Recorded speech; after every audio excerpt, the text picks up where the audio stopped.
Hello student, आज हम बात करेंगे बायो अवेलेबिलिटी के बारे में कि बायो अवेलेबिलिटी होता क्या है, बायो अवेलेबिलिटी की डिफिनीशन क्या होती है, बायो अवेलेबिलिटी की का जो फॉर्मूला होता है वो क्या होता है, और बायो अवेलेबिलिटी में ग्राफ को किस प्रकार से ड्रॉ करते हैं, इसके भी बारे में आज हम समझेंगे। तो सबसे पहले हम लोग समझेंगे कि बायो अवेलेबिलिटी का मतलब क्या होता है। बायो मीन्स होता है living organism, and availability means होता है अवेलेबल फॉर एक्शन। मतलब कोई सी भी ड्रग है वो किसी भी लिविंग ऑर्गेनिज्म में मतलब कितने मात्रा में अवेलेबल है एक्शन के लिए, उसका ये मतलब होता है बायो अवेलेबिलिटी का। ठीक है, तो इसके बाद हम लोग समझेंगे कि बायो अवेलेबिलिटी की डिफिनीशन क्या होती है।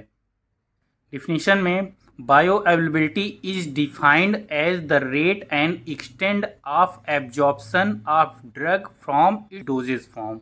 तो bioavailability is defined as, मतलब बायो अवेलेबिलिटी को इस प्रकार से डिफाइन किया गया है एज द रेट। रेट मतलब क्या होता है, रेट मतलब टाइम, मतलब कोई भी ड्रग कितना टाइम ले रही है। एक्सटेंड मतलब अमाउंट, कितने अमाउंट में कितनी ड्रग कितने समय में एब्जॉर्ब हो रही है।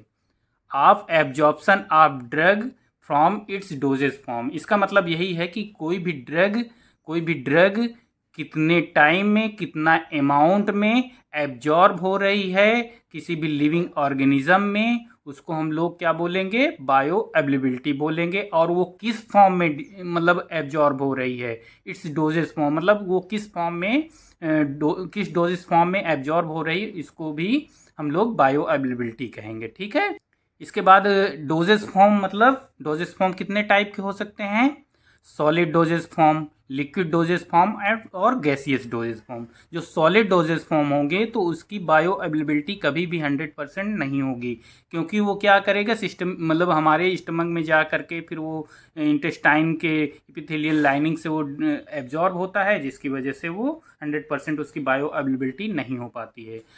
इसके बाद है liquid dosage form. Liquid dosage form कहीं ना कहीं 100% एब्जॉर्ब हो जाती है, क्योंकि लिक्विड डोजेस फॉर्म में भी पहला है सिरप। सिरप कभी भी ओरली लिया जाता है तो ये कभी भी इसकी बायो अवेलेबिलिटी क्या होगी, 100% नहीं होगी।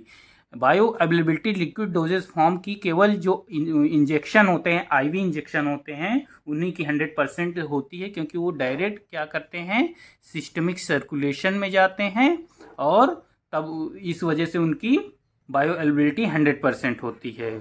ठीक है, इसके बाद हम लोग समझेंगे बायो अवेलेबिलिटी मतलब कोई भी ड्रग है वो 100% कितनी अवेलेबल है ना। तो ये जो ओरल डोजेस फॉर्म हमारे होते हैं वो हमारे क्या करते हैं, सिस्टमिक सर्कुलेशन में पहुंचने के पहले उनका फर्स्ट पास मेटाबॉलिज्म होता है, और वो कहाँ पे होता है, लीवर में होता है ना, लीवर में होता है। तो हमारी जो ओरल डोजेस फॉर्म होती है, जैसे टेबलेट है, वो पहले माउथ से हम लोग लेने के बाद वो क्या करेगी, स्टमक में जाएगी, है ना, स्टमक में जीआईटी से होते हुए स्टमक में जाएगी।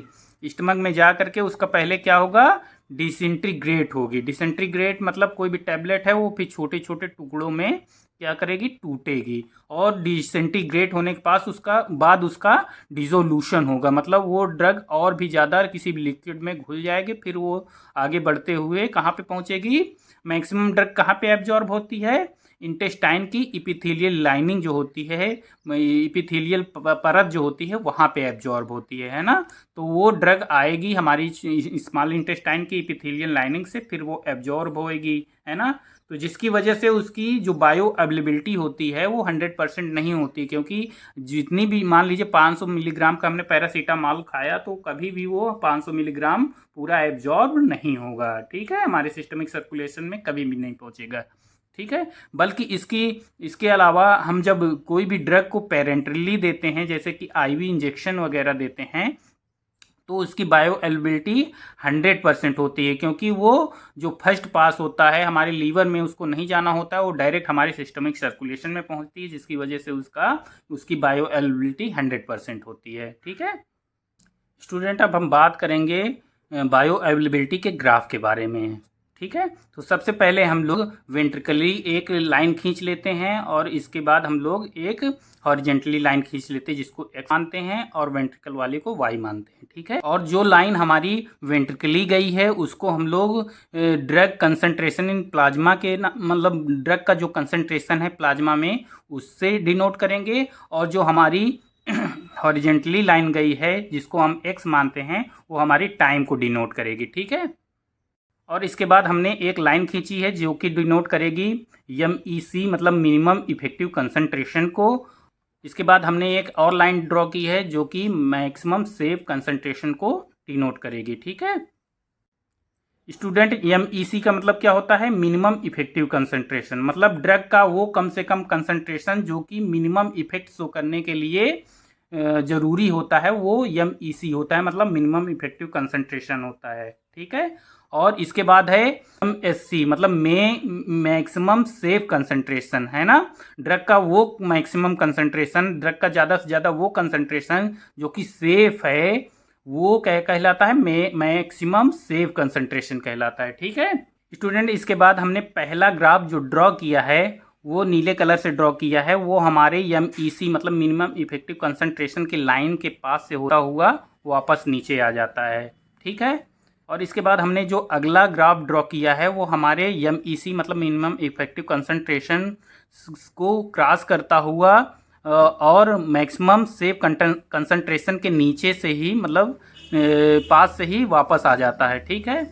जो कि हमारा क्योंकि वो मिनिमम इफेक्टिव कंसंट्रेशन को क्रॉस कर गया है तो वो मतलब उसका थेरापेटिक इफेक्ट शो होगा। और जो ये हमारा मिनिमम इफेक्टिव कंसंट्रेशन के को पास नहीं कर सका जो ग्राफ वो हमारा कोई भी थेरापेटिक इफेक्ट नहीं शो करेगा ना, इसका therapeutic effect will not show. But जो हमारा मिनिमम इफेक्टिव कंसंट्रेशन को पास कर गया है ना, और ये मैक्सिमम इफेक्टिव मतलब मैक्सिमम सेफ कंसंट्रेशन के नीचे भी है, तो ये हमारा सबसे अच्छा इफेक्ट शो करेगा, गुड इफेक्ट, है ना। गुड इफेक्ट ये वाला ग्राफ हमारा शो करेगा, ये सबसे राइट ग्राफ होगा, ठीक है।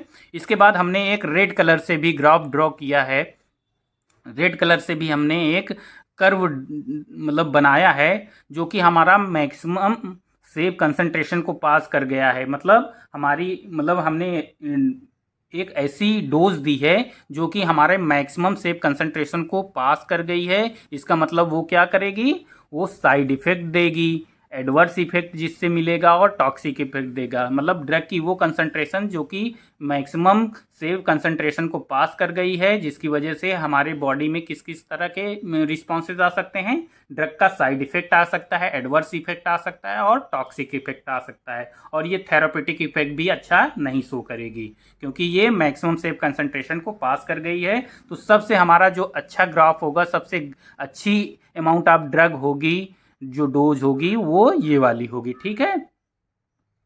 और इसका मतलब ये भी हो सकता है कि किसी भी ड्रग ने मैक्सिमम इफेक्ट शो करने के लिए कितना टाइम लिया है ना। मान लीजिए ये 2 घंटा 2 आवर्स, मतलब किसी भी ड्रग ने मैक्सिमम इफेक्ट शो करने के लिए जितना भी टाइम लिया है उसको हम लोग Tmax से डिनोट करेंगे, Tmax, ठीक है। और ये जो हमारा ये जो कर्व बन रहा है और ये जो लाइन है इसको हम लोग किस चीज़ से डिनोट करेंगे? एरिया। ये जो एरिया है जो जिसके ऊपर हमारा कर्व बना है इसको हम लोग डिफाइन करेंगे AUC से, ठीक है। AUC मतलब एरिया अंडर कर्व, है ना। और ये ड्रग कितने समय से कितने समय तक मतलब कितने समय से ड्रग ने इफेक्ट शो करना स्टार्ट किया है और कितने समय तक उसने थेरापेटिक इफेक्ट दिया है, उस टाइम को हम लोग किस नाम से जानते हैं? ड्यूरेशन ऑफ टाइम, मतलब उस ड्रग का कितना ड्यूरेशन था थेरापेटिक इफेक्ट देने का, है ना। कितने समय से कितने समय तक कितने घंटे का उसने थेरापेटिक इफेक्ट दिया, वो हमारा ड्यूरेशन ऑफ एक्शन कहलाएगा, ठीक है।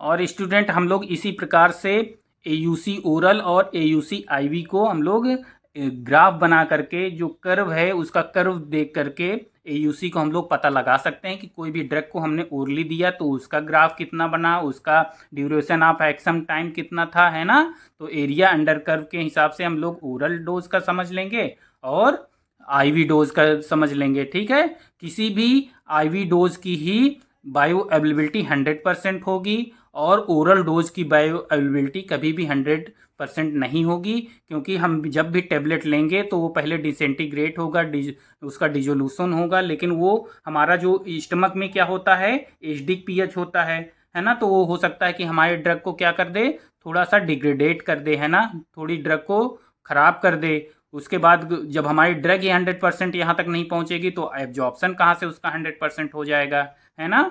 तो इस प्रकार से कभी भी टेबलेट डोजेस फॉर्म की या ओरल डोजेस फॉर्म की बायो अवेलेबिलिटी 100% नहीं होती है, और बायो अवेलेबिलिटी केवल IV डोजेस फॉर्म की पेरेंटल जो कि प्रिपरेशन है उसी की 100% होती है। ठीक है, मैक्सिमम सेफ कंसंट्रेशन और मिनिमम इफेक्टिव कंसंट्रेशन के बीच का जो टाइम होता है या बीच का जो गैप होता है उसको हम लोग थेरापेटिक विंडो के नाम से जानते हैं या थेरापेटिक इंडेक्स के नाम से जानते हैं।